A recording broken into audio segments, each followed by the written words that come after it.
नमस्कार, मैं पेन वाजपेयी अपने YouTube चैनल मैं पेन वाजपेयी पे आपका बहुत बहुत स्वागत करता हूं। ये वीडियो उन सभी एस्पिरेंट के लिए बहुत ज़्यादा हेल्पफुल होने वाला है जो एसएससी सीजीएल 2024 एग्जाम की प्रिपरेशन कर रहे हैं। जो बच्चे 2024 एग्जाम की प्रिपरेशन कर रहे हैं उनके दिमाग में सबसे बड़ा क्वेश्चन यही है कि जो नोटिफिकेशन है उनका वो कब तक आ सकता है, उसके अलावा जो टियर 1 का एग्जाम है वो कब तक हो सकता है। तो आपके इन्हीं सवालों का जवाब इस वीडियो में आपको मिलने वाला है और जो भी मैं इन्फॉर्मेशन दूंगा वो ऑथेंटिक इन्फॉर्मेशन आपको देने वाला हूँ। तो चलिए स्टार्ट करते हैं। जो भी मैं आपको बताऊंगा वो नोटिफिकेशन से बताऊंगा और नोटिफिकेशन से सारी चीज़ें आपको यहाँ पे क्लियर हो जाएंगी। तो आप ये देख पा रहे होंगे सीजीएल 2023 का नोटिफिकेशन है। ये नोटिफिकेशन आपका कब आया? 3 अप्रैल को ये नोटिफिकेशन आया और 3 अप्रैल से लेकर के 3 मई तक आपका फॉर्म भरने की डेट थी और आपका जो एग्ज़ाम था वो आपका कब था? जुलाई में एग्ज़ाम था, जो कि आपको पता है कि 14 जुलाई से आपका एग्ज़ाम जो है वो स्टार्ट हो रहा है। तो यहाँ से आपको क्या पता चला कि जैसे अप्रैल में नोटिफिकेशन आया तो अप्रैल के बाद अप्रैल, मई, जून, आपका जुलाई में एग्ज़ाम है, यानी कि 3 मंथ्स के बाद आपका जो है नोटिफिकेशन जिस डेट पे आता है उसके 3 महीने के बाद आपका एग्ज़ाम जो है वो आपका शेड्यूल्ड होता है। यहाँ से ये पता चला आपको ये पता होगा। मैं आपकी इन्फॉर्मेशन के बता देता हूँ कि जो इसका सीजीएल 2022 का जो मेंस का एग्ज़ाम हुआ था, सीजीएल 2022 का जो मेंस का एग्ज़ाम हुआ था वो 2 से लेकर के 7 मार्च तक हुआ। ठीक है, 2 से लेकर के 7 मार्च तक हुआ और नोटिफिकेशन आपका कब आया? अप्रैल को आया। तो यहाँ से ये कंफर्म होता है कि आपका जैसे सीजीएल 2023 का जब मेंस का एग्ज़ाम हो जाएगा, आपका जो नोटिफिकेशन है उसके बाद ही आएगा। जो मेंस का एग्ज़ाम सीजीएल 2023 का जब मेंस का एग्ज़ाम हो जाएगा आपका नोटिफिकेशन उसी के बाद आएगा। अब आपको पता है कि जुलाई में आपका एग्ज़ाम है। इसका जो सीजीएल 2022 का जो प्री का एग्ज़ाम था वो दिसंबर में हुआ था और इसका जो मेंस का एग्ज़ाम है वो मार्च में हुआ।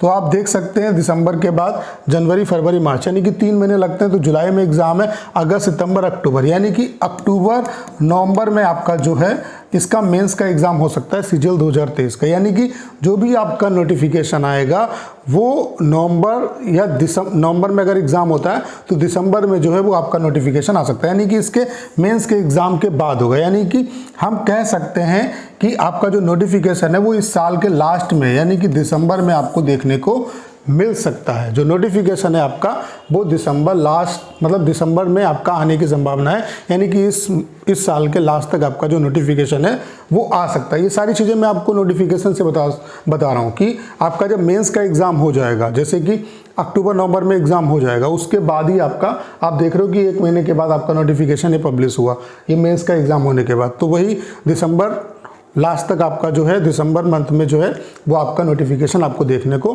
मिल जाएगा। ठीक है, उसके बाद एग्ज़ाम की अगर हम बात करें तो एग्ज़ाम में 3 महीने लग जाएंगे आपके, जनवरी, फरवरी, मार्च, यानी कि मार्च में जो है वो आपका एग्ज़ाम जो है टियर 1 का एग्ज़ाम हो सकता है। ठीक है, उसके 3 महीने के बाद आपका मेंस का एग्ज़ाम होगा।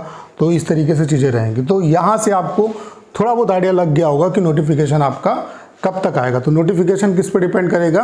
सीजीएल 2023 के मेंस पे। सीजीएल 2023 का मेंस जो है वो अक्टूबर नवंबर में होगा, उसके बाद दिसंबर में नोटिफिकेशन आने की पूरी पॉसिबिलिटी रहेगी। अगर दिसंबर में आपका नोटिफिकेशन आता है तो जो आपका टियर 1 का एग्ज़ाम है वो आपका मार्च में होने की पूरी संभावना रहेगी।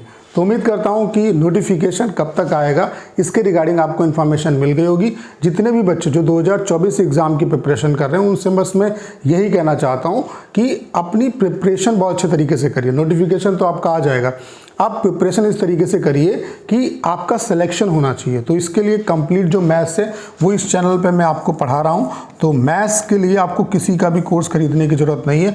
सीजीएल के जितने भी शिफ्ट में आपका 2022 में एग्ज़ाम हुआ है उनका सोल्यूशन मैंने करा दिया, सीएचएसएल का करा दिया है। अभी जो एग्ज़ाम आपका होगा उनका भी सोल्यूशन आपको मिलेगा। टॉपिक वाइज मैथ्स जो है उसके कुछ लेक्चर मैंने डाल भी दिए हैं और ढेर सारे जो लेक्चर हैं वो अपलोड भी होंगे। तो कहने का मतलब ये है कि अगर आप एसएससी एग्ज़ाम की प्रिपरेशन कर रहे हैं तो इस चैनल को आप सब्सक्राइब कर लीजिए। आपको एसएससी से रिलेटेड सारी इन्फॉर्मेशन इस चैनल पे मिलेगी। तो करना क्या है, इस वीडियो को ज़्यादा शेयर करना है। उसके अलावा अगर आप चैनल पर नए हैं और आपने अभी तक इसे सब्सक्राइब नहीं किया है तो प्लीज़ चैनल को सब्सक्राइब करना मत भूलिएगा।